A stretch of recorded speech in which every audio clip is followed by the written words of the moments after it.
lovely little atoms, a very warm welcome। तो कैसे हो सब लोग? आई होप सब लोग बढ़िया है, अच्छी हेल्थ में है, अपना ध्यान रख रहे हैं क्योंकि एग्जाम टाइम पास आने वाला है। और आई होप आपकी जो तैयारी है वो जोरों शोरों से चल रही है। पास का मतलब ऑलमोस्ट 1 महीना तो है ही, उससे ज्यादा आई गेस 3rd वीक से हम एक्सपेक्ट कर सकते हैं exam. But who knows CBSE ICSE क्या डिसाइड करते हैं, राइट? बट थोड़ा मिक्स्ड इमोशन जैसा लग रहा है क्योंकि लास्ट वीडियो होने वाला है आईसीएसई के सिलेबस का 10th क्लास। ये नहीं बोलूंगी कि हमारा सफर यही खत्म होता है ऑल, बिकॉज हम लोग जितनी हेल्प हो सकेगी वो करने की कोशिश करेंगे ही करेंगे। बट एक वो अटैचमेंट होती है ना, आप आते हो सेशन में, हम आपके सारे सेशन लेते हैं, तो उसके बाद बैच खत्म होता है, फिर नए बच्चे आते हैं। So yeah, that's quite a journey.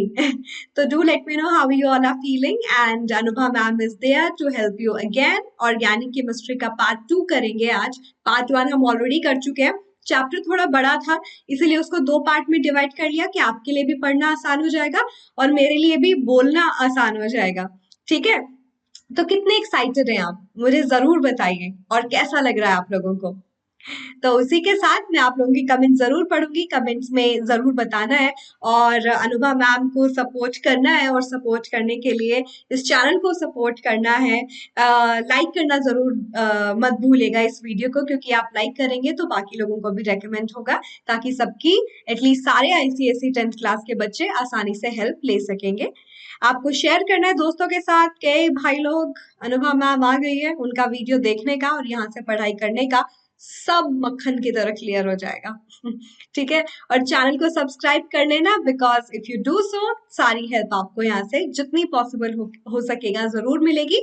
And this is my Insta handle atoms army, यहाँ आके भी फॉलो करती है और सारी अपडेट्स लेती रहती है टाइम टू टाइम। या so wonderful, so let's get started. Ma'am को एक हाई फाई दे दूं कि हाँ मैम, पूरे जोश के साथ हम शुरू करेंगे। या all right, all right. Hydrocarbon का बेसिक डिटेल्स मैंने आपको लास्ट क्लास में बता दिया था। आज हम हाइड्रोकार्बन्स को डिटेल से पढ़ेंगे, सैचुरेटेड अनसैचुरेटेड, यानी कि एल्केन, एल्कीन और एल्काइन की basically physical and chemical property भी पढ़ेंगे आज। ठीक है, शुरू किससे करेंगे? एल्केन से, पहले सैचुरेटेड हाइड्रोकार्बन से। और ये कैसे बॉन्ड बनाता है? Single covalent bond. Carbon carbon के बीच में सिंगल बॉन्ड होते हैं, बड़े स्पेशल होते हैं क्योंकि ऑलरेडी सैचुरेटेड है, इसलिए कि हम में सैचुरेशन आ गया है। अब कोई हमें कोई फालतू ज्ञान दे, हम नहीं लेंगे। ठीक है, प्लीज आप लोग ऐसा मत बनना, मैं फालतू का ज्ञान नहीं दे रही, मैं बहुत काम की बातें कर रही हूँ, आपको हेल्प मिलेगी इससे, राइट? तो ये उस मोड में आ चुके हैं कि ये दुनिया, ये महफिल मेरे काम की नहीं, जिसको जो करना है करो, मैं अपना आराम से हूँ। और ऑलमोस्ट अनरिएक्टिव होते हैं, जल्दी से रिएक्ट नहीं करना चाहते। ठीक है, और वो कौन से जनरल फॉर्मूला को फॉलो करते हैं कि अगर हम उसको फॉलो करें तो हम सारे रिस्पेक्टिव एल्केन्स लिख सकते हैं, दैट इज CnH2n+2, फिर n is a whole number. 1 से शुरू करो। If you put n का value 1, you get CH4. If you put n का वैल्यू 2, C2H6. 3 रखोगे C3H8 and so on। कि जो आपके हाइड्रोजन होंगे ना, कार्बन के मुकाबले डबल प्लस 2 होंगे, तो 2 का डबल 4, 4 + 2 6। तो ये आप रिलेशन आप हमेशा देख सकते हो कि एल्केन वो होते हैं जो इस जनरल फॉर्मूला को फॉलो करते हैं। और उनको कैसे नाम दिया जाता है, बहुत आसान है। आप वर्ड रूट डिसाइड करते हो कैसे, कि आपके कितने कार्बन की लंबी चेन है। एक कार्बन है तो मिथ, 2 के लिए eth, prop, but, pent, hex, hept, oct, non, deck.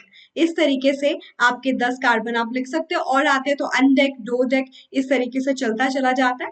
But that's what if you do is more than sufficient. उसके बाद हम लिखते हैं सफिक्स। सफिक्स डिसाइड करता है कार्बन कार्बन के बीच में कौन सी बॉन्डिंग है, क्योंकि यहाँ पे सिंगल बॉन्ड है, हम उसको एंड करते हैं एन से। तो 1 कार्बन के लिए मिथ, क्योंकि एल्केन है, I'll end it with ane, so methane. 2 के लिए इथ, एल्केन है, and with ane, ethane, propane, butane, pentane, hexane, heptane, octane, nonane, decane. I hope कोई मिस नहीं किया, राइट? अच्छा, ये तो बता दें कि अनरिएक्टिव है, इनको पैराफिन्स भी बोलते हैं। पैराफिन वैक्स, आपने कुछ याद करने की कोशिश की इस टर्म से? जब पेट्रोलियम नाम का टॉपिक पढ़ा होगा आपने प्रीवियस क्लासेस में, तो पेट्रोलियम की जब हम फ्रैक्शनल डिस्टिलेशन करते हैं तो हमें पैराफिन वैक्स भी एक प्रोडक्ट मिलता है। तो मैं जानना चाहूंगी आप लोगों से, मेरी रैंचो आर्मी बनिए, थोड़ा और एक्स्ट्रा ज्ञान लीजिए, और कमेंट सेक्शन में मुझे जरूर बताएं कि पैराफिन वैक्स में कौन सा एल्केन होता है बेसिकली। राइट? तो मैं वेट करूंगी, आपकी कमेंट जरूर पढ़ूंगी। अभी हम बात कर लेते हैं सबसे मेन सोर्स क्या है, एल्केन्स कहाँ से मिलते हैं। I gave you the idea, petroleum से मिलते हैं। और पेट्रोलियम का जब आप फ्रैक्शनल डिस्टिलेशन करते हो ना, तो ही आपको नेचुरल गैस मिलती है। याद करो, एक बड़े से चेम्बर में हम पेट्रोलियम को अब 400 डिग्री सेल्सियस हीट करते हैं फर्नेस में, और वो डिफरेंट डिफरेंट बॉइलिंग पॉइंट, जितने भी एल्केन्स, जितने भी हाइड्रोकार्बन्स उसके अंदर है, वो सेपरेट होने शुरू हो जाते हैं। उसके अंदर petrol, diesel, paraffin wax, lubricating oil, और सबसे ऊपर मिलता है नेचुरल गैस, क्योंकि उसका जो टेम्परेचर होता है इट्स अराउंड 25 डिग्री सेल्सियस। तो वो ठंडा होके वहां मुझे नेचुरल गैस मिलती है। और नेचुरल गैस से ही सीएनजी बनती है, compress natural gas, and it has 95% of methane. बाकी का हायर मेंबर ऑफ एल्केन, यानी कि ethane, propane, butane. That's what the composition of alkene, right? अब अगर मैं बात करूं कार्बन की जो केमिस्ट्री है, ये जो हाइड्रोकार्बन केमिस्ट्री है, ये बड़ी ही यूनिक और बड़ी ही वंडरफुल है। वो इसलिए क्योंकि जब हम किसी एक केमिकल फॉर्मूला को रिप्रेजेंट करते हैं, बेस्ट पार्ट ये है कि वो एक ही स्ट्रक्चर को नहीं, एक से ज्यादा स्ट्रक्चर को डिपिक्ट करता है। यानी कि एक फॉर्मूला डिफरेंट डिफरेंट कंपाउंड हम उससे बना सकते हैं, और इस प्रॉपर्टी को बोलते हैं आइसोमर, आई मीन आइसोमेरिज्म। और इनको आपस में जो रिलेशन है वो बोलते हैं आइसोमर ऑफ ईच अदर। ठीक है? Isomerism is a property, a phenomena that tells us, that is telling that how different elements are having the same molecular formula. Sorry, not different element, different compound having different structure, but their chemical formula is same. ठीक है? Iso का मतलब होता है same, मर का मतलब होता है यूनिट। सेम, यूनिट, यानी कि मॉलिक्यूलर फॉर्मूला सेम रहेगा। सपोज मैंने ये लिख लिया ब्यूटेन, बट इससे मैं डिफरेंट डिफरेंट पॉसिबल क्या बना सकती हूँ, स्ट्रक्चर। डिफरेंट स्ट्रक्चर का मतलब डिफरेंट कंपाउंड, उनको एक कंपाउंड की तरह नहीं, अलग अलग कंपाउंड की तरह काउंट किया जाता है। इसीलिए कार्बन इतना वर्सेटाइल है, इतने सारे कंपाउंड्स बना सकता है। लेकिन मिनिमम रिक्वायरमेंट है 3 कार्बन, क्योंकि तीन आई मीन 4 कार्बन, 3 कार्बन तक आप आइसोमेरिज्म शो ही नहीं कर पाओगे। आप ट्राई करके देख लो, डिफरेंट स्ट्रक्चर बना ही नहीं पाओगे। सारी स्ट्रक्चर जितनी भी बनाओगे ना, वो एक जैसी होगी। ठीक है? तो जब मैं एल्केन्स की बात करूं, नॉट अदर हाइड्रोकार्बन्स, एल्केन्स के केस में मुझे 3 से ज्यादा हाइड्रोकार्बन चाहिए। 4 is the minimum requirement, 4 is the minimum requirement. और कौन सा आइसोमेरिज्म दिखाते हैं? Chain isomerism. चेन आइसोमेरिज्म क्या होता है कि मैं डिफरेंट डिफरेंट चेन में अपने मॉलिक्यूल को लिख पाऊं, लाइक अ स्ट्रेट चेन और a branch chain. Some of the carbon is acting like a branch. जैसे कि बताया 4 कार्बन C4H10, मैं इसको 2 तरीके से लिख सकती हूँ। 4 कार्बन इन सिंगल चेन, अच्छा मैं ऐसे भी लिख सकती हूँ zigzag manner, it won't make a difference. किसी ने मुझे लिख के नहीं बोला है कि स्ट्रेट का मतलब है आपको सारे कार्बन एक ही स्ट्रेट ऐसे लाइन में लिखने हैं। ठीक है? आप ऐसे भी ड्रॉ कर सकते हो जिगजैग लाइन में भी। Now 4 carbon, now you can write hydrogen to justify the valency of carbon, कि कार्बन की वैलेंसी है 4। तो एक तो स्ट्रक्चर ये बन गया। और जब हम एक स्ट्रेट यानी कि सारे कार्बन को कंसेक्यूटिव मैनर में लिखते हैं, तो एन लगाते हैं स्टार्टिंग में। एन का मतलब है नॉर्मल, तो ये है नॉर्मल ब्यूटेन, अ स्ट्रेट चेन वाला ब्यूटेन। दूसरी पॉसिबिलिटी इसकी ये है कि आप 3 कार्बन को तो स्ट्रेट चेन में लिख दो, एक को ब्रांचिंग। मुझे C4H10 लिखने हैं, 4 कार्बन 10 हाइड्रोजन, मेरी मर्जी है। अगर डिफरेंट डिफरेंट स्ट्रक्चर पॉसिबल है तो मैं क्यों ना लिखूं, है ना? किसी ने मुझे बोला थोड़ी ना है कि C4H10 का मतलब यही होता है, कुछ और भी हो सकता है। तो मैंने एक कार्बन को ब्रांच मान लिया। सिंगल बॉन्ड, अभी यहाँ पे हाइड्रोजन है, ये 3 बॉन्ड बना रहा है, एक हाइड्रोजन, ये एक बॉन्ड बना रहा है, 3 हाइड्रोजन, क्योंकि कार्बन कितने बॉन्ड बनाता है? 4। और इस स्ट्रक्चर को क्या बोलते हैं? आइसोब्यूटेन। आइसो कब लगता है? जब मेरा 1 2 3, ये जो सेकंड वाला कार्बन है, ये किसी ये सब्स्टिट्यूटेड कार्बन जब होता है, इसके ऊपर कोई कार्बन की चेन जुड़ी होती है, तो हम आइसो लगाते हैं। तो ये मेरा आइसोब्यूटेन बन गया, वो ब्यूटेन जो आइसो है, जिसमें कार्बन के ऊपर एक सब्स्टिट्यूएंट जुड़ा हुआ है। ठीक है? और एन ब्यूटेन जो नॉर्मल वाला ब्यूटेन है, स्ट्रेट चेन वाला ब्यूटेन है। चलो आपके लिए क्वेश्चन है, क्या आप इनके IUPAC नेम लिख सकते हैं? ये दोनों कंपाउंड आपके सामने है। आई रियली वांट कि आप इनका कंपाउंड लिख के दिखाओ मुझे। चलो जल्दी से। Great, waiting.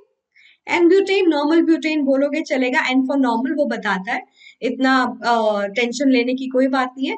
इसका नाम बड़ा ही मजेदार होगा। IUPAC है क्या? International union of pure and applied chemistry. जिसका काम ही है कि वो कुछ सेट ऑफ रूल्स बना देती है जिसके हिसाब से आप किसी भी कंपाउंड को नाम दे सकते हो। तो रूल्स याद कर लो, आप मिलियंस ऑफ कंपाउंड्स को नाम दे सकते हो। तो 3 कार्बन की चेन है, ये कार्बन एक एल्काइल कार्बन का हिस्सा, एल्काइल चेन का हिस्सा है। कैसे? एल्काइल चेन का फॉर्मूला क्या होता है? CnH2n+1। एल्केन से एक हाइड्रोजन कम कर दो, एल्केन था CH4, एक हाइड्रोजन कम कर दिया CH3, ये एल्काइल हो गया। ठीक है, और एक कार्बन का एल्काइल मिथाइल, 2 का इथाइल, 3 का प्रोपाइल एंड सो ऑन। तो 3 कार्बन की चेन पे सेकंड पे एक मिथाइल ग्रुप जुड़ा है, तो मैं मेंशन करूंगी कि 2 पे है मेरा मिथाइल, अब उसका नाम दे दिया, उसको भूल जाओ। 3 कार्बन की चेन बची है, प्रोप एंड देन ए। जब भी मेरा सब्स्टिट्यूटेड कार्बन ऐसे चेन की फॉर्म में आता है, एल्काइल ग्रुप जब होता है, उसको प्रीफिक्स की तरह ट्रीट करते हैं, मतलब उसको सबसे पहले नाम देते हैं, सबसे स्टार्टिंग में। तो बन गया 2 मिथाइल। ठीक है, जब इसको नाम दे दिया, इसको भूल जाओ, ये खत्म हो गया। अब मुझे इस चेन को नाम देना है, 3 कार्बन की चेन को, तो प्रोप और सिंगल बॉन्ड है तो एन। ठीक है, इसका नाम हो गया 2 मिथाइल प्रोपेन। हाई फाई दो अगर यही आंसर आए तो, अगर नहीं आया तो इसको ऐसे घुमाओ, अरे थोड़ी और मेहनत करनी पड़ेगी, अरे थोड़ा और ज्यादा ध्यान देना पड़ेगा, मैम की तरफ से वर्चुअल स्लैप। ठीक है, चलो कोई बात नहीं, हैपेंस। एक और एग्जांपल डिस्कस कर लेते हैं। C5H12 है विच इज पेंटेन। कैसे बनाएंगे, मैं आपको टोटल नंबर ऑफ आइसोमर्स निकालने का तरीका भी बता देती हूँ। एल्केन के अंदर this rule won't be applicable in alkene और एल्काइन, तो वहां नहीं जा रहे। एल्केन में फॉर्मूला बन गया 2 to the power n-4 +1, और ये n क्या है? Number of carbon. ठीक है, नंबर ऑफ कार्बन। तो देखो ये C5H12 कितने आइसोमर बनाएगा? 2, n की वैल्यू कितनी हो गई? 5 -4 +1। 5 - 4 is 1, 2 की पावर 1 is 2, 2 + 1 is 3, यानी कि 3 आइसोमर बनेंगे इन केस ऑफ पेंटेन। और आपके सामने है एक स्ट्रेट चेन है, 5 कार्बन, राइट। दूसरा है 4 कार्बन की चेन, लेकिन एक कार्बन को मैं सब्स्टिट्यूएंट की तरह, साइड चेन की तरह ले रही हूँ। 4 कार्बन की चेन, एक कार्बन को मैंने सब्स्टिट्यूएंट बना दिया, फिर हाइड्रोजन लगा दिया टू जस्टिफाई द वैलेंसी। एक बार काउंट जरूर करके देख लेना स्ट्रक्चर सही है कि नहीं, वो पता लगेगा जब नंबर ऑफ कार्बन 5 और नंबर ऑफ हाइड्रोजन 12 होंगे। ठीक है, डन। अगला है नियोपेंटेन। नियोपेंटेन क्या होता है? जब 3 कार्बन की चेन हो, आप कोई भी चेन मान सकते हो, जैसे मैंने बताया ये ऑर्गेनिक केमिस्ट्री में, कार्बन केमिस्ट्री में कभी फिक्स नहीं होता कि ये स्ट्रेट का मतलब ही कार्बन की चेन प्रोपेन होगी, आप ऐसे भी लिख सकते हो उसको, ये भी प्रोपेन है, ये भी प्रोपेन है, जिसपे 2 सब्स्टिट्यूएंट जुड़े हो। ये देखो, एक यहाँ जुड़ा है, एक यहाँ जुड़ा है। ठीक है, कार्बन की एक चेन जिसपे 2 सब्स्टिट्यूएंट जुड़े हो, स्टार मार्क। आपके पास एक ऐसा कार्बन हो जो 4 कार्बन से जुड़ा हो, आपके पास एक ऐसा कार्बन हो जो 4 कार्बन से जुड़ा हो। ये दूसरी पॉसिबिलिटी थी 5 कार्बन को लिखने की। अब आप हाइड्रोजन लगा दो कि हर कार्बन कितने बॉन्ड बनाए? 4। तो 3 और एक 4, 3 और एक 4, 3 और एक 4, 3 और एक 4। ठीक है, C5H12 है, काउंट करके देख लो। तो इसका नाम होगा एन पेंटेन। एन क्यों? नॉर्मल स्ट्रेट चेन वाला पेंटेन। इसका नाम होगा आइसोपेंटेन। याद करो, second carbon has an alkyl group, ये वाला carbon 1 2 3 4, second carbon has an alkyl group, और इसका नाम होगा नियोपेंटेन। नियो लगता है जब मेरे पास एक ऐसा कार्बन है जिसके ऊपर 2 सब्स्टिट्यूएंट है और उसके चारों तरफ, मतलब हर तरफ कार्बन ही कार्बन है, मतलब वो हर तरफ से उसकी जो वैलेंसी सेटिस्फाई हो रही है वो कार्बन के साथ बॉन्ड बना के हो रही है, तो हम नियो लगाते हैं। 3 आइसोमर बने, ये मैंने यहाँ बता दिया था कौन कौन से बने, एन पेंटेन, आइसोपेंटेन, नियोपेंटेन। ये है कॉमन नेम। IUPAC नेम मुझे बताओगे कमेंट सेक्शन में, आई वेट फॉर इट। ऐसा नहीं कि सब कुछ मैम ने बना के दे दिया, आपने बस खाना है। इतनी आसान होती पढ़ाई तो बात ही क्या थी, खाने जैसी, है ना। उफ, खाने का नाम लेके भूख लग गई। खाने की बात नहीं करेंगे हम बात करेंगे अभी अगले टॉपिक की, कि हमें एल्केन का बेसिक आइडिया हो गया। अब मीथेन ईथेन को आपको थोड़ा डिटेल में पढ़ना है, ठीक है, वो कर लेते हैं। तो मीथेन को मार्श गैस और इवन स्वॉम्प गैस भी बोलते हैं, स्वॉम्प गैस। और ऐसा क्यों? ये जो भी हमारे स्वॉम्प होते हैं, जो भी ऐसे वो तालाब वगैरह बने होते हैं, उसके ऊपर बहुत सारी वेजिटेशन आ जाती है ना, वो सेलुलोज कैरी करती है, तो उसके नीचे सेलुलोज के डिकॉम्पोजिशन की वजह से क्या बनता है, उसके फर्मेंटेशन की वजह से क्या बनता है, मीथेन गैस बनती है और स्मेल भी आती है उसकी थोड़ी खराब। ये मैंने देखा है क्योंकि some time I used to go to my नानीज हाउस बचपन में, तो वो गांव में था, ठीक है, और उधर बहुत सारे लोगों के पास ना भैंसे हुआ करती थी, अभी भी होगी। तो जब भी वो चारा वगैरह खा रही होती थी ना, वो क्या है, घास फूस ही तो है, सेलुलोज चबा रहे हैं वो बार बार, तो they also exhale that methane gas, वो अजीब से स्मेल नहीं आती।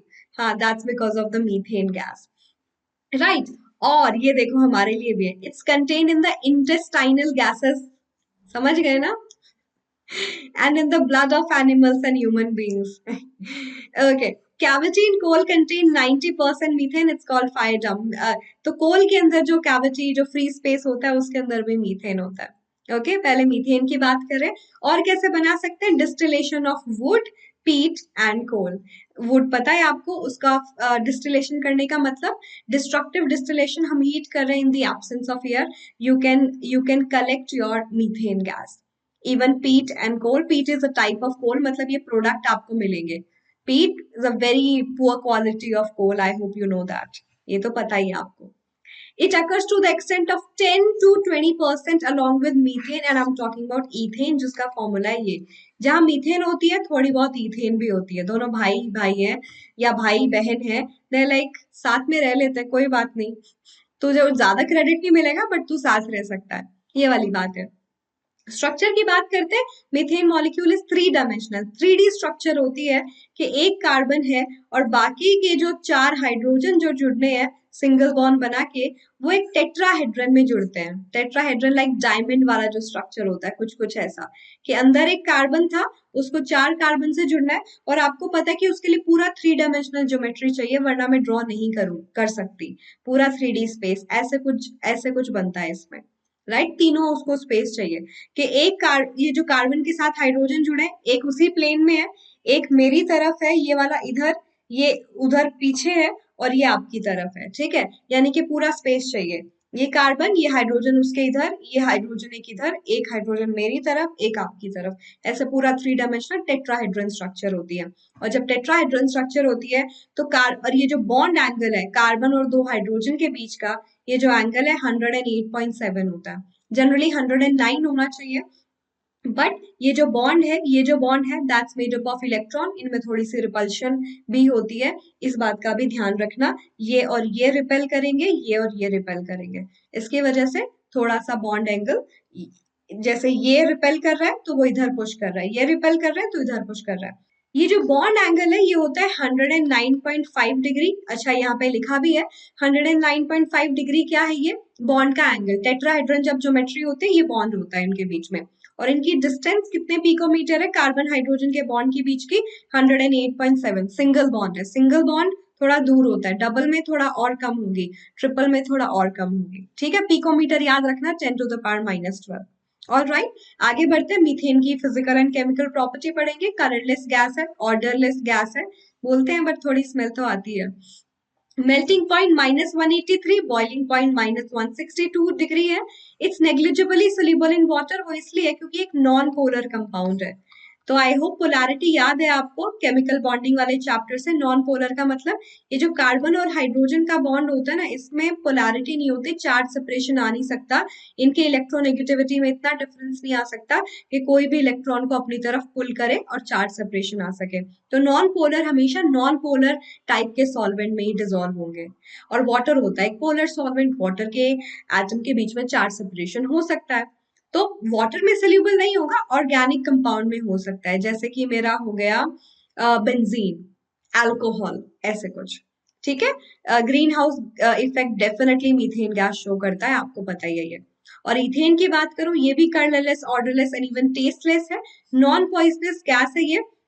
बॉइलिंग पॉइंट जब हम एक पीरियड में नीचे, आई मीन सॉरी, एक सीरीज में जब नीचे मूव करते हैं, CH4 C2 H6 and so on, तो बॉइलिंग पॉइंट, मेल्टिंग पॉइंट थोड़ा सा इंक्रीज करना शुरू कर देता है। इंक्रीज क्यों, क्योंकि मास बढ़ता चला जा रहा है। -89 डिग्री है, यहाँ देखो कितना था, -183, ये माइनस की ज्यादा वैल्यू है, ये माइनस की कम वैल्यू है। कम वैल्यू का मतलब ये वैल्यू ज्यादा है, ज्यादा उसका बॉइलिंग पॉइंट है, ठीक है, melting point is also given, it's sparingly soluble in water. Okay, जैसे ही अगेन मास बढ़ता चला जाता है, मॉलिक्यूल स्पेस में ज्यादा फैलता चला जाता है, तो उनमें डिसरप्शन होने के चांसेस ज्यादा है, और ऐसे केस में वो हल्के से सोल्यूबल हो सकते हैं पानी में भी। बाकी ऑर्गेनिक सॉल्वेंट में तो वो डिसॉल्व हो ही सकते हैं, अल्कोहल है, एसीटोन है, ईथर है एंड ऑल, राइट। और ये कैसे सैचुरेटेड हाइड्रोकार्बन है, क्योंकि एल्केन है, और जैसा बताया इनको पैराफिन्स भी बोलते हैं। And when I talk about the reaction part, ये सैचुरेटेड हाइड्रोकार्बन तो है, पैराफिन्स तो बोलते हैं, एज आई टोल्ड यू ये केमिकली इतने ज्यादा रिएक्टिव नहीं होते। अब बेस से रिएक्ट करोगे तो भी रिएक्ट नहीं हो रहा, ऑक्सीडाइज करने की कोशिश करोगे तो भी नहीं हो रहा, रिड्यूसिंग एजेंट से रिएक्ट कर रहे हो, मेटल बहुत अच्छे रिड्यूसिंग एजेंट होते हैं, ठीक है, मेटल बहुत अच्छे रिड्यूसिंग एजेंट होते हैं, उनके साथ भी रिएक्शन नहीं कर रहा, क्योंकि ऑलमोस्ट अनरिएक्टिव है। लेकिन एक रिएक्शन है वो जरूर शो करते हैं, और वो है सब्स्टिट्यूशन रिएक्शन। कौन सा है? Substitution reaction. जैसे देखो, एल्केन लिया मैंने, ये है मेरा एल्केन। सब्स्टिट्यूशन का मतलब hydrogen can be substituted by other atom और ग्रुप ऑफ एटम। हेलोजन से करना है मुझे, मान लो मैंने क्लोरीन ले लिया, अब उसको एक सॉल्वेंट में डिसॉल्व करना पड़ेगा, क्योंकि क्लोरीन एक गैस है, आसानी से रिएक्ट नहीं करेगी। कार्बन टेट्राक्लोराइड, ये सॉल्वेंट क्यों लिया?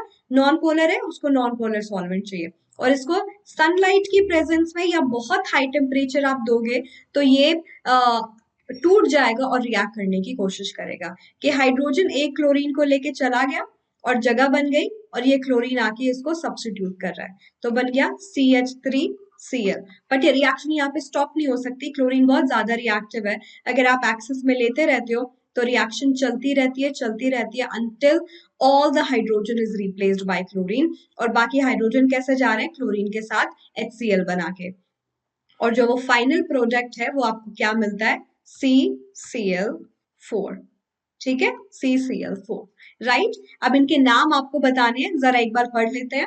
ये पहला वाला जो सब्सटेंस है इसका नाम हो गया क्लोरोमीथेन, क्योंकि जो आपके क्लोरीन होते हैं वो किसकी तरह काम करते हैं? है तो एक फंक्शनल ग्रुप बताया था लास्ट क्लास में भी, एटम और ग्रुप ऑफ एटम, जो मेरे हाइड्रोकार्बन से रिएक्ट करके उसकी केमिकल प्रॉपर्टी डिसाइड करता है, केमिकल प्रॉपर्टी देता है। बट ये उन कुछ खास फंक्शनल ग्रुप में है जो प्रीफिक्स की तरह काम आते हैं, सबसे पहले उनका नाम लिखते हैं हम। तो क्लोरीन के लिए ओ वाला साउंड आता है, क्लोरो, क्लोरोमीथेन, और इसका कॉमन नेम है methyl chloride. CH3 is methyl, Cl is chloride, methyl chloride. जैसा बताया रिएक्शन यहाँ पे स्टॉप होती नहीं, चलती जाती है। दो क्लोरीन है तो डाइक्लोरोमीथेन, ये हो गया इसका साइंटिफिक नेम, डाइक्लोरोमीथेन, ठीक है। फिर उसके बाद एक और क्लोरीन हाइड्रोजन को रिप्लेस करेगी, CHCl3, ये मेरा ट्राइक्लोरोमीथेन बन गया, इसका कॉमन नेम है क्लोरोफॉर्म। देखा है ना वो क्या है? वो एनेस्थेटिक एजेंट की तरह काम करता है, और जो एक हाइड्रोजन बच गया फिर भी वो क्लोरीन रिप्लेस करती रहती है, फाइनली CCl4 ही मिल गया, सोचो, कार्बन टेट्राक्लोराइड, ठीक है। Carbon tetrachloride is a common name, scientific name होगा टेट्राक्लोरोमीथेन, क्योंकि मीथेन का डेरिवेटिव है वो, मीथेन का क्या है? डेरिवेटिव।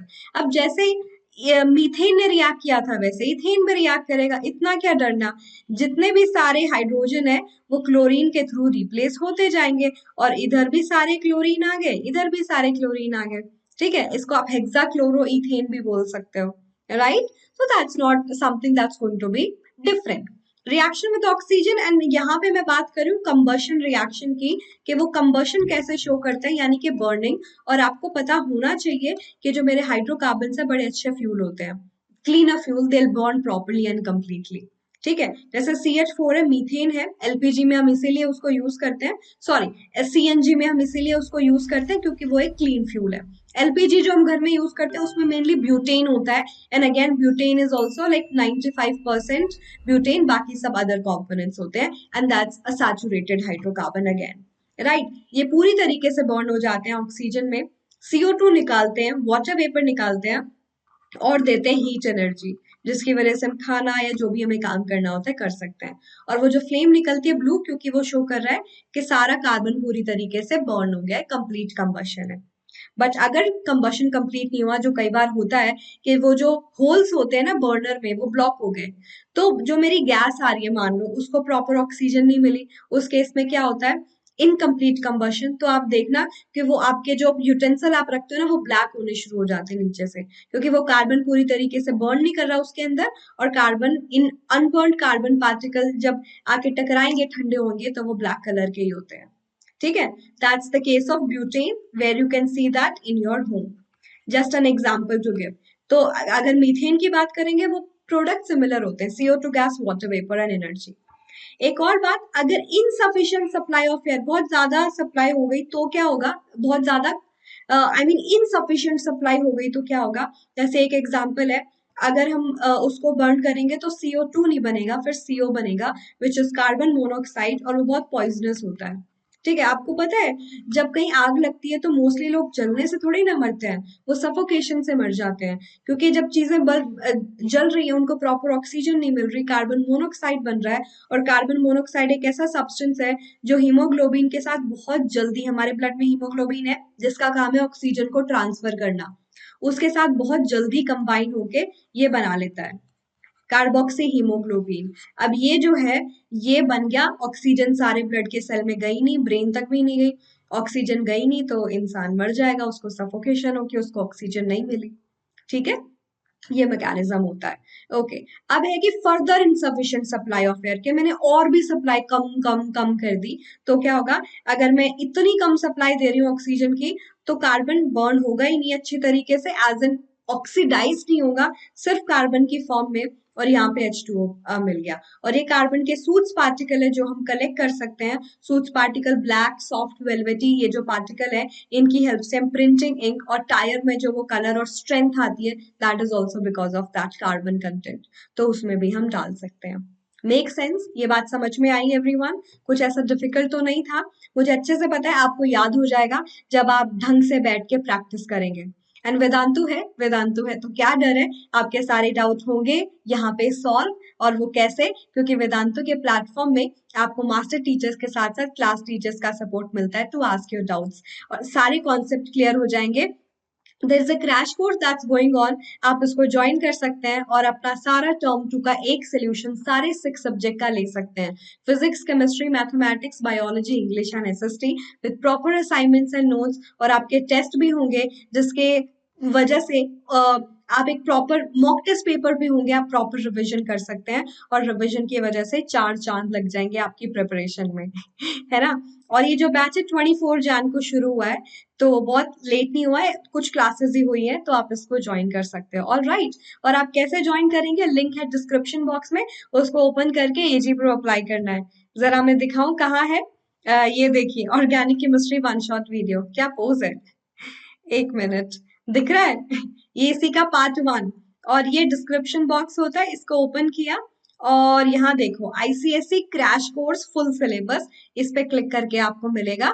आप लाइट और क्लासिक में से कोई भी प्लान ले सकते हैं अपनी इच्छा अनुसार, जो आपको ठीक लगे।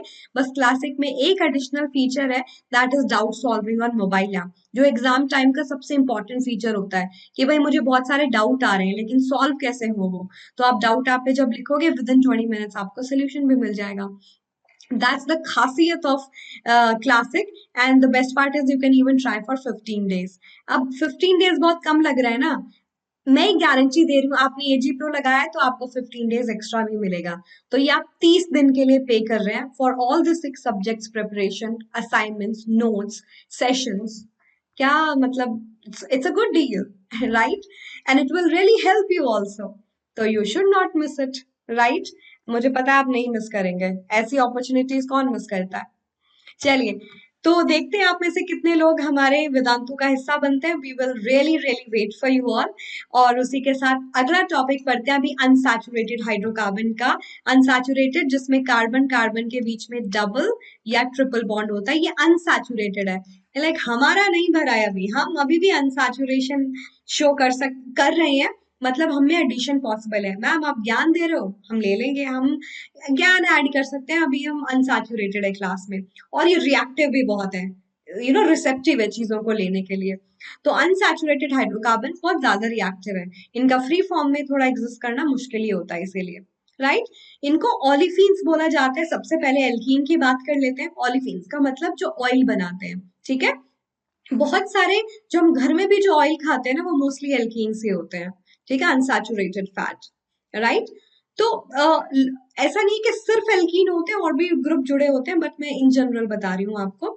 इसके जो लोअर मेंबर है, they form the oily product when they are treated with chlorine and bromine, और उसके कुछ रिएक्शंस हम करेंगे भी कि क्लोरीन के साथ रिएक्ट करा दो, ब्रोमीन के साथ रिएक्ट करा दो, एडिशन पॉसिबल है, they show the addition reaction, right. और अनसैचुरेटेड हाइड्रोकार्बन ये क्या शो करते हैं, कार्बन कार्बन के बीच में एटलीस्ट वन डबल बॉन्ड, और एक पूरी होमोलोगस सीरीज बनाते हैं। जो लास्ट क्लास में भी बताया था, homologous series is a series के सारे member same general formula follow करते हैं, और एल्कीन के केस में दैट इज CnH2n। अब n का वैल्यू बस 1 के साथ शुरुआत नहीं कर सकते, क्योंकि बनेगा CH2। अब कार्बन कार्बन डबल बॉन्ड कैसे दिखाओगे, दिखा ही नहीं सकते, 2 कार्बन होने चाहिए ना, तो मीथीन तो नहीं बन सकता। सो जो फर्स्ट मेंबर है ना, सबसे पहला मेंबर एल्कीन फैमिली का, वो कौन सा होता है, वो होता है ईथीन, 2 कार्बन वाला, ठीक है। Ethene is the very first member. यहाँ पे लिखा भी है स्ट्रक्चर, कार्बन कार्बन बनाओ, डबल बॉन्ड लगाओ। अब ये 2 बॉन्ड बना रहे हैं, 2 हाइड्रोजन, 2 बॉन्ड बना रहे हैं, 2 hydrogen. You can write it in the open structure also, this is the condense structure, कि मैं सारे बॉन्ड को दिखा दूं, ठीक है। और नामकरण आपको बताया ही है, छोटा सा डिफरेंस है एल्केन से, वर्ड रूट सेम रहेगा कि कितने कार्बन है, मिथ इथ प्रोप ब्यूट, लेकिन जो सफिक्स है यहाँ पे ईन हो जाएगा, क्योंकि ये है मेरा एल्कीन। तो पहला मेंबर इथीन, कई बार पूछा जाता है fifth member of alkene family, some says pentene, pentene नहीं होगा, हेक्सीन होगा, क्योंकि मीथीन नहीं होता, एक ज्यादा करके बताओ, समझ गए। तो पहला मेंबर इथीन, दूसरा प्रोपीन, फिर butene, pentene and so on, और एक डबल बॉन्ड है, इन का मतलब 1 डबल बॉन्ड। अगर 2 डबल बॉन्ड होते तो वो डाईईन होता, 3 होते तो ट्राईईन होता, इस बात का याद रखना। और डबल बॉन्ड टर्मिनल कार्बन पे लगाना है, कोई भी कोने वाले कार्बन पे, चाहे लेफ्ट पे लगाओ चाहे राइट पे लगाओ। इसका कारण क्या है, क्योंकि हम प्रायोरिटी दे दे, कोने वाले का मतलब पहली पोजीशन है, यहाँ से मेरी कार्बन चेन शुरू हो जाती है, बोलते नहीं है हम जहां से खड़े होते हैं वहीं से लाइन शुरू हो जाती है। बच्चन जी, तो इनका भी यही है कि सबसे पहले कार्बन पे इसलिए लगते हैं, चाहे वो यहाँ से चेन हो चाहे वहां से, कि हम जहाँ लग गए चेन वहीं से शुरू हो गई। ठीक है, तो that's what we can say. अब उसकी बात बताऊं, जैसे मैंने बताया था कि ये कंपैरेटिवली रिएक्टिव होते हैं, इसलिए फ्री फॉर्म में सिर्फ इथीन की तरह, जैसे मैं बोलूं प्रोपीन की तरह, ऐसे एग्जिस्ट करना थोड़ा मुश्किल होता है। Lower alkenes like ethene, propene, butene, they are current minute quantity in coal gas. Coal gas again destructive distillation of coal करोगे तो उसमें कोल गैस भी मिलती है, उसके अंदर होता है। उसके अलावा क्रैकिंग ऑफ पेट्रोलियम से भी मिल सकता है। क्रैकिंग प्रोसेस में हम क्या करते हैं, एक हाई या जो बड़े लेवल का हाइड्रोकार्बन होता है, बड़े मास का होता है और बड़ी कार्बन चेन का होता है, उसको स्मॉलर प्रोडक्ट में तोड़ सकते हैं, तो वहां पे हमें एल्कीन मिल सकता है। ठीक है, एल्कीन में आइसोमर भी कैसे पॉसिबल होगा, 3 या 3 से ज्यादा कार्बन चाहिए आपको। Isomer same formula different structure. अगर मैं 3 कार्बन की बात करूं तो आप कैसे निकालोगे, 2 आइसोमर बन सकते हैं इसके बेसिकली, क्योंकि ये जो एल्कीन है ना, ये सेम फॉर्मूला साइक्लोएल्कीन भी शो करते हैं, कि हम बोलते हैं कि या तो आप साइक्लिक चेन बना दो या फिर आप ईन लगा दो, they are equivalent to each other, formula दोनों का सेम रहेगा। तो C3H6 में मैं कार्बन कार्बन की चेन एक डबल बॉन्ड भी दिखा सकती हूँ, और 3 कार्बन की चेन का मैं एक साइक्लिक चेन भी बना सकती हूँ। अब बॉन्ड फॉर्मेशन करके देखो, 2 bond 2 hydrogen, 3 bond 1 hydrogen, 1 bond 3 hydrogen. ये भी C3H6 है, ये भी C3H6 है। कैसे, हर एक कार्बन 2 बॉन्ड बना रहा है तो 2 हाइड्रोजन ऐड होंगे, क्योंकि कार्बन बनाता है 4 बॉन्ड। तो इसका नाम हो गया साइक्लोप्रोपेन, ऊपर वाला हो गया क्या, प्रोपीन। ये हो गया प्रोपीन और ये हो गया cyclopropane, they are isomer of each other, right. अब यहाँ पे बात करेंगे कि अगर जब मेरे नंबर ऑफ आइसोमर बताने हैं, उस केस में जब मेरा जो कार्बन का नंबर है वो ऑड है, तो आप कैसे निकालोगे number of isomer, 2 to the power n, ठीक है, 2 to the power n -2 basically, sorry. तो n की वैल्यू यहाँ पे रखो, number of carbon 3 - 2 and you can decide it. 2 to the power n -2 when n is odd, n क्या है, number of carbon, ठीक है। अब बात करते हैं ब्यूटीन की, C4H8, राइट, ये मेरा ब्यूटीन है। यहाँ पे नंबर ऑफ कार्बन n जो है वो इवन है, तो फॉर्मूला में थोड़ा सा चेंज होगा आइसोमर का, नंबर ऑफ आइसोमर निकालोगे 2 टू द पावर n -2 +1, ठीक है। इसमें ये +1 और ऐड हो जाएगा, बाकी सब सेम है, राइट। बाकी कोई चेंज नहीं है। तो अगर मैं आपको दिखाऊं इसने कौन कौन से आइसोमर बनाए हैं, 3 यहाँ पे लिखा है, एक और बनेगा, अभी देख लेते हैं। एक बना 4 कार्बन की चेन, मैंने डबल बॉन्ड लगाया। एक मैंने डबल बॉन्ड की पोजीशन चेंज कर दी, ये आपस में पोजिशनल आइसोमर्स है। पोजिशनल आइसोमर क्या होता है? जिनकी पोजीशन अलग अलग हो, डबल बॉन्ड की, फंक्शनल ग्रुप की, ठीक है। तो यहाँ पे डबल बॉन्ड या ट्रिपल बॉन्ड हो, कुछ भी हो, ये जो सफिक्स होते हैं उनकी पोजिशनल चेंज कर दी। एल्केन में कोई फंक्शनल ग्रुप नहीं है, एल्कीन में मैं बोल देती हूँ डबल बॉन्ड, एल्काइन में ट्रिपल बॉन्ड, और फंक्शनल ग्रुप तो है ही। तो ये जो सब है इनकी पोजीशन, ये पहले पोजीशन पे है तो इसका नाम है ब्यूट 1ईन। ये दूसरे पोजीशन पे है डबल बॉन्ड ब्यूट 2ईन, के जो ईन है डबल बॉन्ड है वो 2 पे है। तीसरा बन गया कौन सा, जिसमें मैंने चेन के साथ प्ले किया, ये तो ओपन चेन और स्ट्रेट चेन में था, ये मैंने ब्रांच चेन ले ली, 3 कार्बन की चेन बनाई, उस पे एक ब्रांचिंग लगा दी। डबल बॉन्ड मेन चेन का ही हिस्सा होना चाहिए, और ये बन गया 1 2 3 कार्बन की चेन है, 2 पे मिथाइल है, प्रोपीन है, 2 मिथाइल प्रोपीन। प्रोप 1ईन के डबल बॉन्ड को मैं प्रायोरिटी दूंगी, डबल बॉन्ड को पहले पोजीशन पे ही रखूंगी, ठीक है, डबल बॉन्ड को फर्स्ट पोजीशन पे रखूंगी। और चौथा कौन सा हो गया, 1 2 3, चौथा कौन सा हो गया बताओ जरा, जल्दी से मुझे बताओ। वेटिंग, यहाँ पे रखो 2 to the power 4 minus 2 which is 2, 2 to the power 2 is 4, 4 plus 1 5, 5 isomer बनेंगे, 3 ये रहे, और 2 बताओ और कौन से बनेंगे जल्दी से। Any other chance? No chance. मैं अपनी स्क्रीन को छोटा करके यहाँ बनाने की कोशिश करती हूँ। 3 ये बन गए, चौथा मैं क्या करूंगी, इसको साइक्लिक चेन में भी तो लिख सकती हूँ, 4 कार्बन को, 4 कार्बन साइक्लिक चेन, और मैंने लगाए 2 हाइड्रोजन। मैंने आपको फॉर्मूला भी बताया, बहुत काम आएंगे ये फॉर्मूला नंबर ऑफ आइसोमर्स का, ठीक है। ये 2 फॉर्मूला मैं कलर चेन से उनको मार्क कर देती हूँ ताकि आपको कोई भी दिक्कत नहीं होगी, हाईलाइट कर देती हूँ हाईलाइटर से, राइट। एक तो ये है, राइट, और एक है ये, ऑल राइट, मेक सेंस, ठीक है। नंबर ऑफ आइसोमर जब कार्बन ऑड हो, और इधर जब मेरा नंबर ऑफ आइसोमर जब कार्बन इवन हो। Okay, okay, done. इससे क्या है, आपको ध्यान में रहेगा जो स्पेशल बात बताई है। देख लेना, अगर मैं छुपी हुई हूँ, पूरा सब कुछ पीछे है, अगर आप डाउनलोड करोगे आपको कोई दिक्कत नहीं आएगी। तो एक तो हो गया मेरा ये, ठीक है, ये हो गया साइक्लोब्यूटेन, क्योंकि पता है C4H8 क्या है, एल्कीन, और एल्कीन का फॉर्मूला, साइक्लोएल्कीन भी सेम फॉर्मूला फॉलो करते हैं, CnH2 है। एक और बनेगा, साइक्लिक चेन से भी हम प्ले कर सकते हैं कि मैं 3 कार्बन की चेन बना दूं, एक कार्बन को एल्काइल चेन की तरह लिख दूं, दैट्स ऑल्सो पॉसिबल। आप जरा काउंट करके देखो, क्या ये भी C4H8 है क्या, 4 कार्बन है, ये तो ठीक है। हाइड्रोजन देखो, 3 4 5 6 7 8, तो 5 आइसोमर बन गए ना, ये फॉर्मूला भी सेटिस्फाई हो गया ना, ये फॉर्मूला भी हेल्प करेगा, क्योंकि बच्चे बोलते रहते हैं एल्कीन में आइसोमर कैसे निकाले मैम, बता दो। अभी समझ में आया, आया कि नहीं आया? सारे 5 आइसोमर हमने बना लिए, राइट।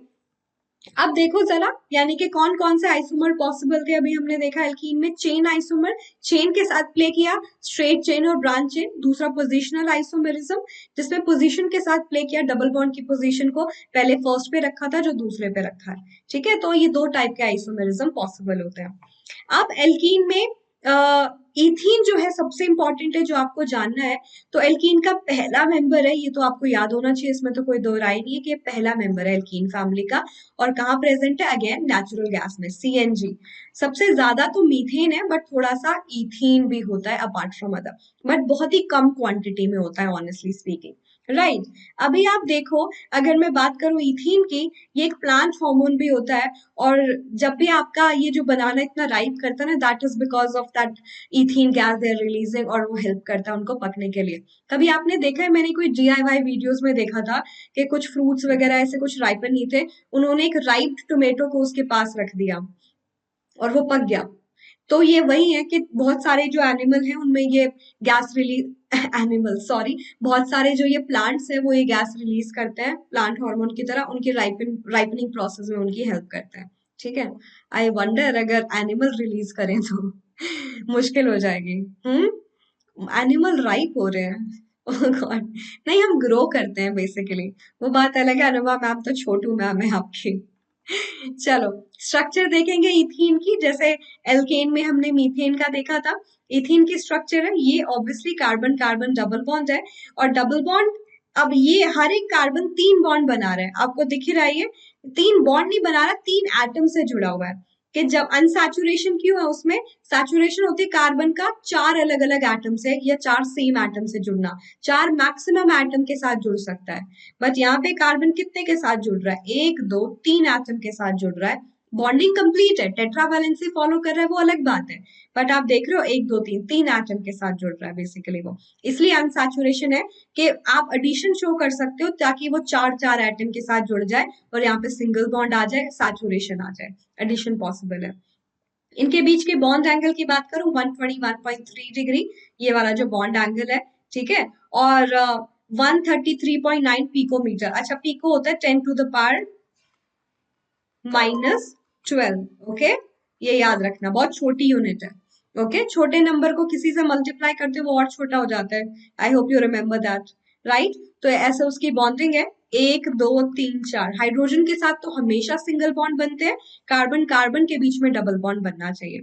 और ये गैस है कैसी, कलरलेस है, इनफ्लेमेबल, इनफ्लेमेबल फ्लेमेबल एक होता है, इंग्लिश के उसमें नहीं जाएंगे, मतलब ये आसानी से आग पकड़ लेती है, तो थोड़ा डर के रहने का। विद अ पेक्यूलियर ऑर्डर, फेंट स्वीटिश स्मेल, आपको ऐसे सफोकेशन और फेंट जैसा लगेगा, ठीक है। बॉइलिंग पॉइंट है -102, मेल्टिंग पॉइंट है -169 डिग्री। ये वैसे भी याद कहाँ ही होते हैं ये सब चीजें, और आई डोंट थिंक उतना इंपॉर्टेंट है, मेन है कैसे वो रिएक्ट करते हैं, केमिकल प्रॉपर्टी बहुत इंपॉर्टेंट है। स्पैरिंगली सोल्यूबल इन वाटर, क्योंकि ये बहुत रिएक्टिव है, और ये डबल बॉन्ड किसकी वजह से है ना, ये डोनट की तरह ऐसे होता है, जब इलेक्ट्रॉन आपस में ऐसे ओवरलैप करते हैं, तो इसको आसानी से डिसरप्ट किया जा सकता है और हल्की सी पोलैरिटी इसमें लाई जा सकती है, जिसकी वजह से ये हल्के से वाटर सोल्यूबल भी है, और ऑर्गेनिक सॉल्वेंट में तो डिसॉल्व होंगे होंगे, with the logic like dissolve like, जो जैसा है वो वैसों को पसंद करता है, ठीक है। एल्काइन की बात कर लेते हैं, एल्काइन इज ऑल्सो अमेजिंग, ये एल्काइन की स्ट्रक्चर भी दिखाया है, एक ऐसे स्ट्रेट चेन में 180 डिग्री एंगल पे कार्बन हाइड्रोजन रखे होते हैं, ट्रिपल बॉन्ड है एल्काइन का, मतलब कार्बन कार्बन के बीच में अगेन 1 ट्रिपल बॉन्ड, ठीक है।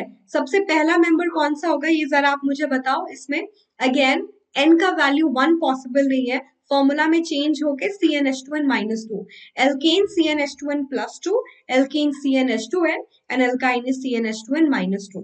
n का वैल्यू 1 क्यों नहीं रखेंगे, जैसे ही आप 1 रखते हो C बन गया 1, H बन गया 0, एक कार्बन, ये तो अपनी टेट्रा वैलेंसी भी फॉलो नहीं कर रहा, स्टेबल ही नहीं है, ठीक है। और मुझे एल्कीन बनाने के लिए कार्बन कार्बन ट्रिपल बॉन्ड दिखाना है, तो फर्स्ट मेंबर कौन हो जाएगा, विद 2 कार्बन, ठीक है, यानी कि C2H2, next member C3H4, C4H6 and C5H8 so on.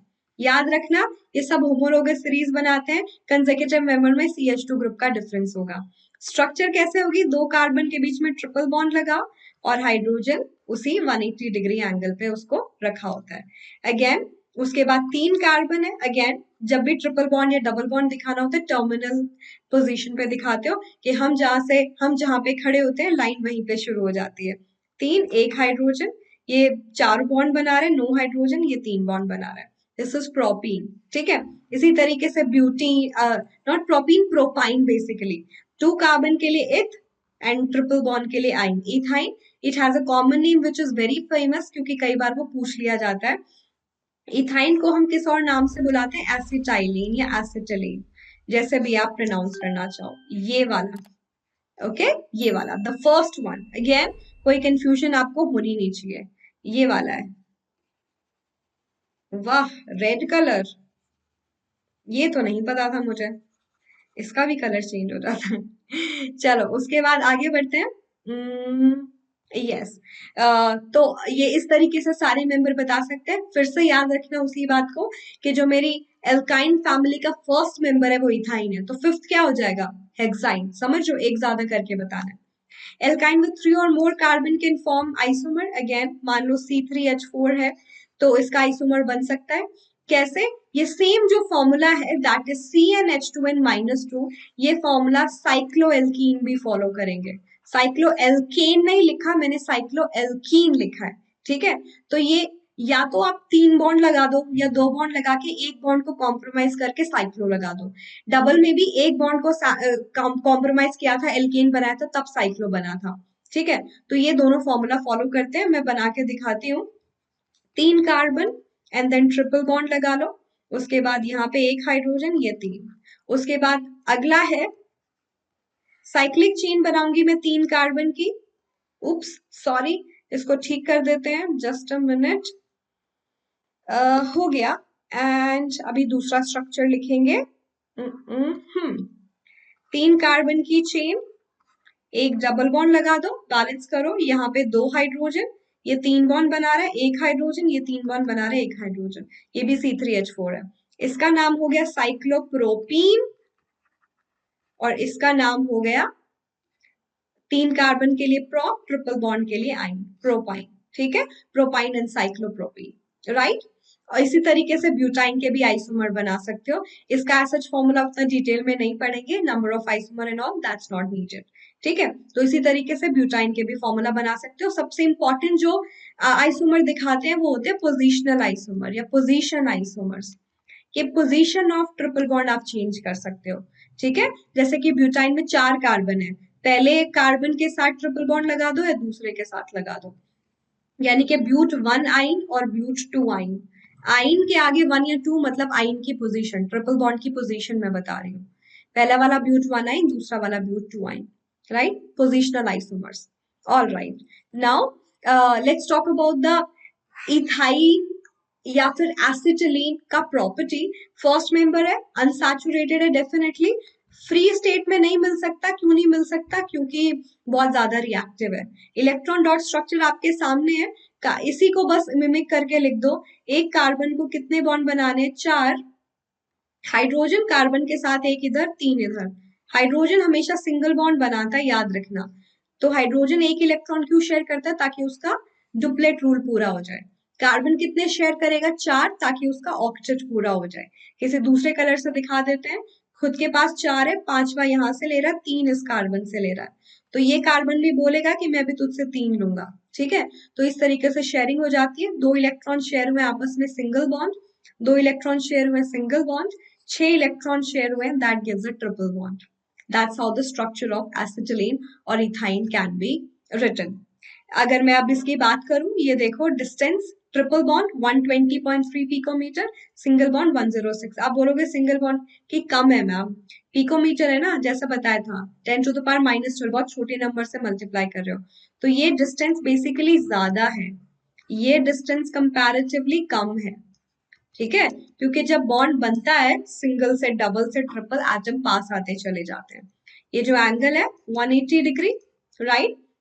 ठीक है, इस तरीके से होता है। ये भी एक कलरलेस गैस है, और ईथर की जैसी थोड़ी स्वीट सी खुशबू आती है इसमें से जब प्योर फॉर्म में आपको लेता है। आपको पता है ईथर से, ether is also very inflammable substance. ठीक है, और ऐसे रख दो आप उड़ जाता है, और ऑर्गेनिक सॉल्वेंट भी अच्छा।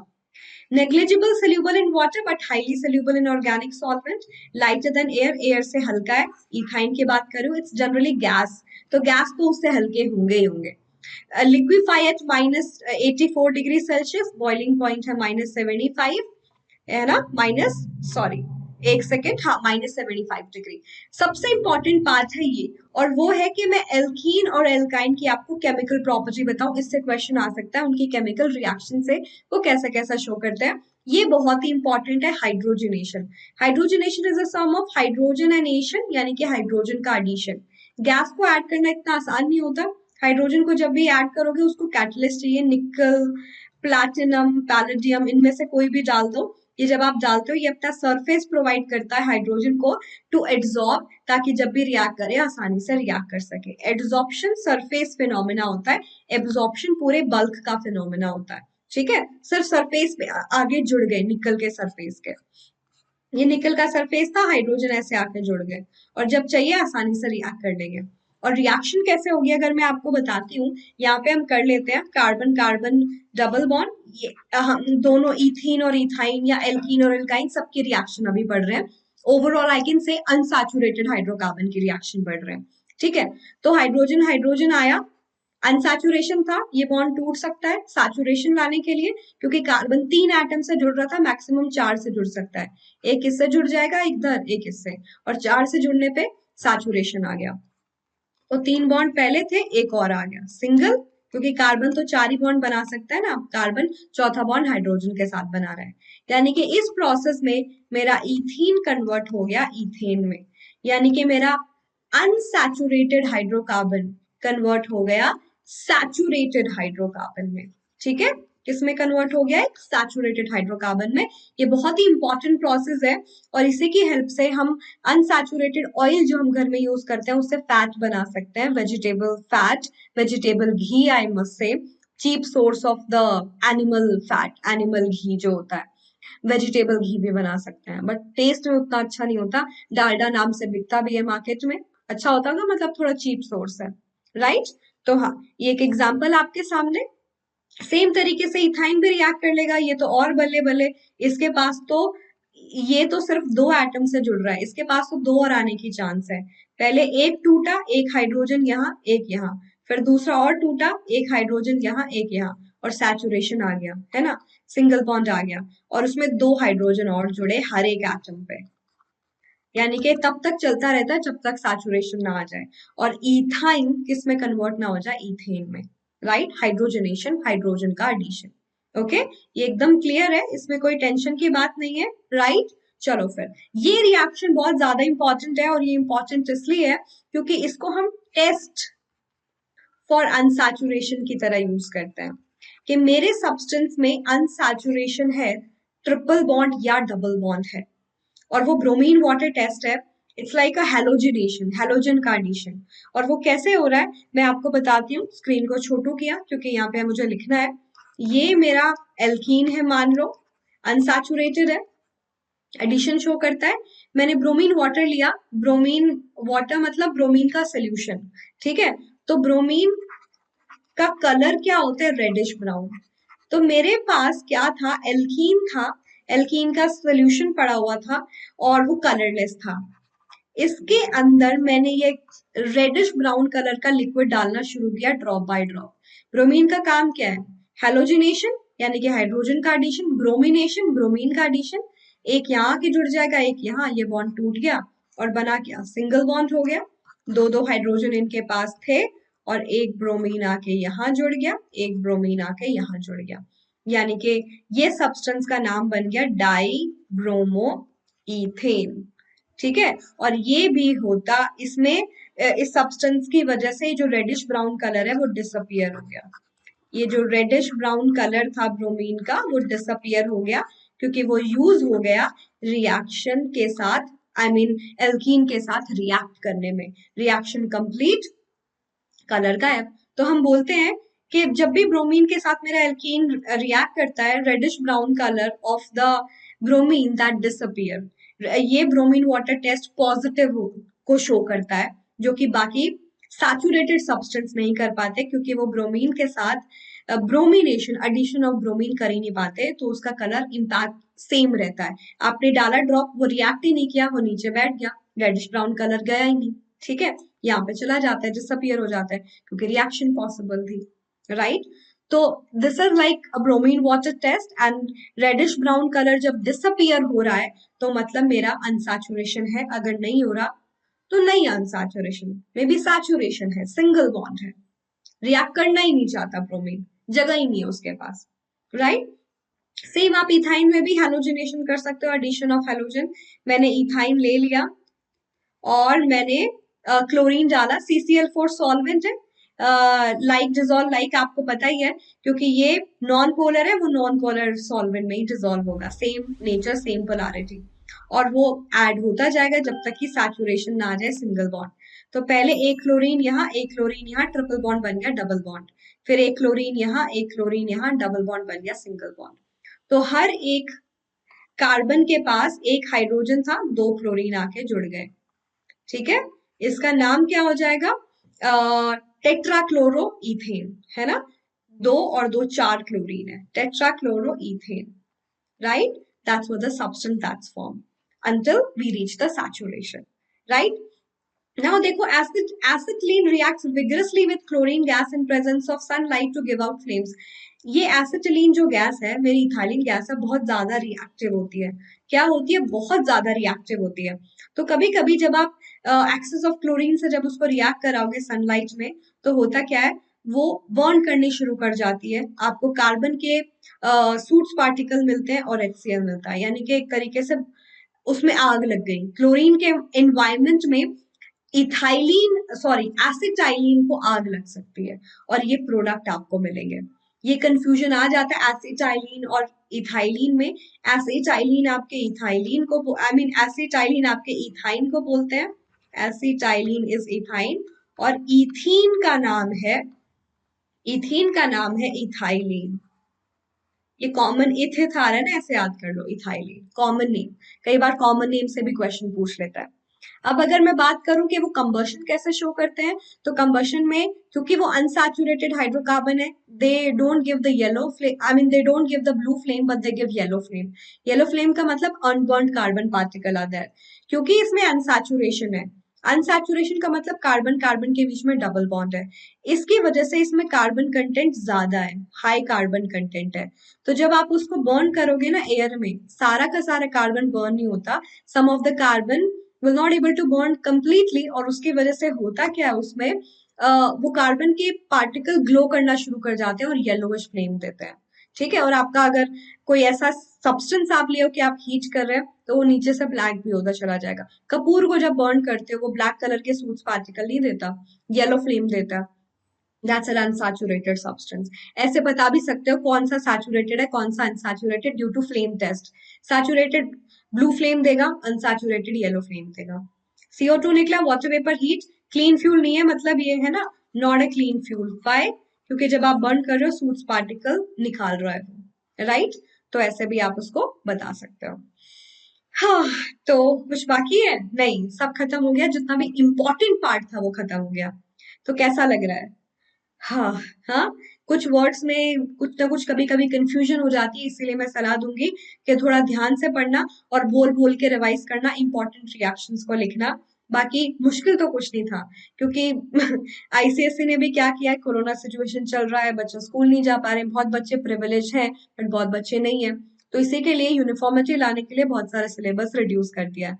तो भी ऐसा कुछ बहुत डिफिकल्ट नहीं है, आप आराम से पढ़ लोगे, राइट? तो मुझे कमेंट सेक्शन में बताना कि पूरा ऑर्गेनिक केमिस्ट्री का रिवीजन हुआ कि नहीं, सेशन समझ में आया कि नहीं। प्लीज रिवाइज कर लेना प्रॉपर्ली। इसी के साथ बड़े दुखी मन से कहना पड़ रहा है, आप लोगों का सिलेबस ICSE कंप्लीट कर दिया है आपके अनुभव मैम ने। और वेदांतु प्लेटफॉर्म स्टिल है आप लोगों के लिए, आप क्रैश कोर्स के थ्रू प्रॉपर रिविजन भी ले सकते हो, which is going to be live only. सारे सिक्स सब्जेक्ट्स की प्रिपरेशन आपको करने को मिलेगी एंड 24 जैन को ये बैच शुरू हुआ है। तो ज्यादा दिन नहीं गए हैं, आप ज्वाइन कर लो। कैसे करेंगे?